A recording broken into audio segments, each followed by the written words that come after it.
Bueno, vamos al inicio de la última unidad, que es ética. Lo primero que tenemos que empezar a diferenciar es qué distingue a la ética de la moral. La moral es el conjunto de reglas que tiene cualquier sociedad en algún momento determinado. Entonces, pueden estar escritas en forma de ley o no, que yo, por ejemplo, es una norma moral que yo lo salude cada vez que ingreso al salón, ¿sí? El saludo es parte de esa regla moral que no necesariamente tiene que estar escrita. Ese conjunto de reglas es lo que llamamos moral. ¿Qué es la ética? Es cuando se reflexiona sobre esa moral. Empezamos a reflexionar si todo ese conjunto de reglas o alguna de esas reglas merecen seguir siendo reglas o deben modificarse. Ejemplo, el tema del aborto, ejemplo, la pena de muerte, por tirarle dos ejemplos actuales, ¿no? La ley puede decir una cosa, pero en este momento la sociedad se está debatiendo en otras posiciones. Bien, eso sería entonces la ética. En el texto, en la página 238, habla de que hay dos orientaciones a la hora de discutir la ética.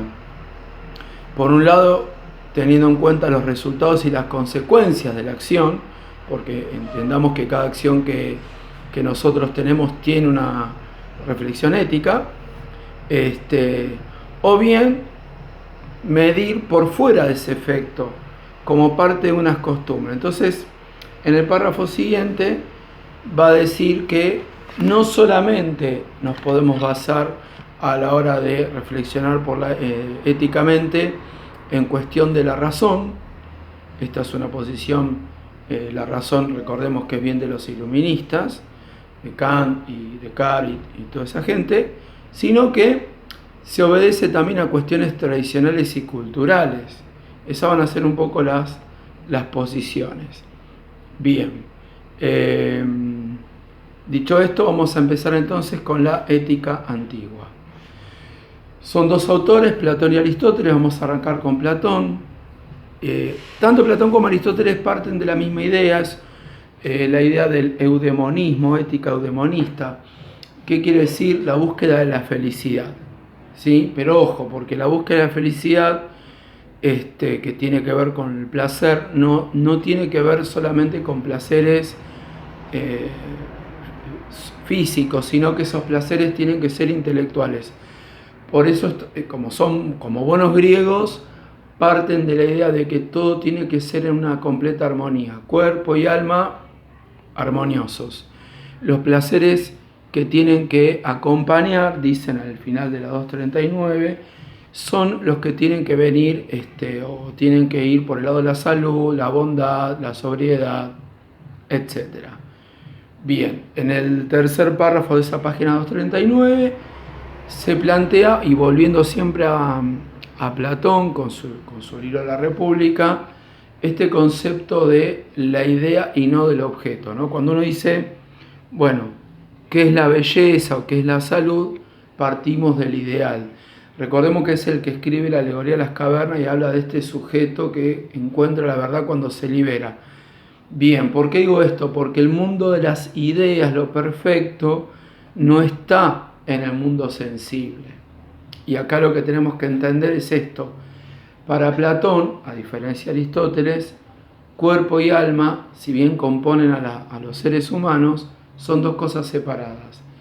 Y para Platón, el cuerpo es un castigo. Entonces, todos los placeres que obtengo del cuerpo son un castigo para el alma. El cuerpo frena al alma, le pone un freno, ¿sí? No le permite gozar libremente de sus verdaderos placeres, que son placeres intelectuales. Por eso, en algún momento, en la página 240, Platón menciona el intelectualismo ético. Dice que el intelectualismo ético es la búsqueda de la virtud, y que virtud y sabiduría van de la mano, ¿sí? Conocer al bien. Y eso es algo ideal, no tiene que ver con lo corporal. Por eso volvemos a esto del intelectualismo, que es propio del alma, no del cuerpo. Dicho esto, nos vamos al quinto párrafo, que tiene que ver con esto de la responsabilidad de los actos y la acción, y volvemos a lo mismo. Cuando él menciona el tema del acto, él habla de pensarlo desde una idea de superioridad, no pensarlo desde lo corpóreo. En resumen, lo que va a decir al final de la 240, dice, Platón rechaza la máxima según el cual lo que está bien es hacer el bien a mis amigos y mal a los enemigos. Esto es una crítica a Sócrates. Hacer el mal nunca puede ser bueno. Dañar es hacerle mal a otro. Y esto es hacerse mal a uno mismo. Cualquier placer debe estar, para ser bueno, subordinado al bien. Y la razón debe juzgar los placeres. Es bastante claro. El mal siempre es mal. Y no hay que hacerlo. Bien. Y después, en un apartado donde ya, al final, en la página 241, él hace una comparación. Él en su libro de República habla de los 3 tipos de almas, que son los que también, y lo compara con el cuerpo humano, ¿no? Dice que hay 3 tipos de almas o 3 tipos de personas, si se quiere, para que lo entienda más fácil, y que tienen que ver con el cuerpo humano. Y que él en su libro dice que la sociedad perfecta es la sociedad que tiene estos 3 tipos de componentes. Entonces, a ver, en estos 3 tipos uno tiene la de los artesanos o campesinos, que sería la parte, ¿cómo decirlo? Como la parte del físico, ¿no? La parte de las extremidades, que son las que trabajan.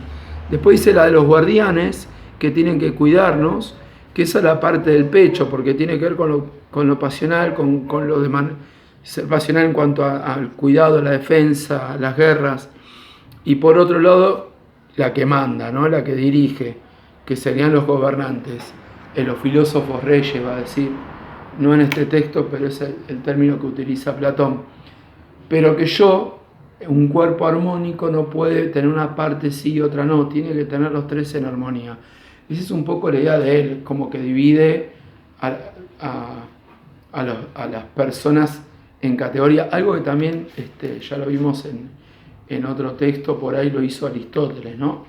Bien, Aristóteles, vamos a arrancar entonces con Aristóteles, también parte de la idea de armonía, esta felicidad, pero a diferencia de Platón, e insistimos con esta idea, el hombre se hace en la polis, no es algo individual, sino que el hombre se hace en comunidad.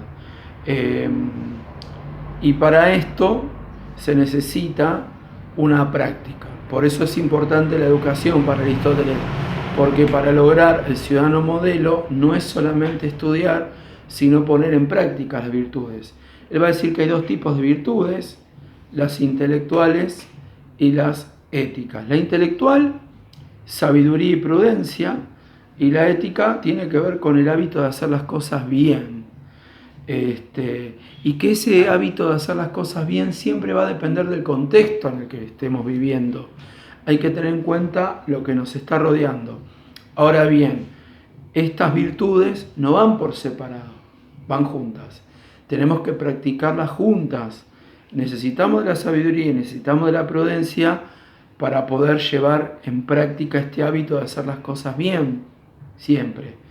El fin para Aristóteles, el fin siempre es la felicidad, porque Aristóteles, volvemos a repetir esto hasta el cansancio, para Aristóteles las personas somos animales racionales y políticas.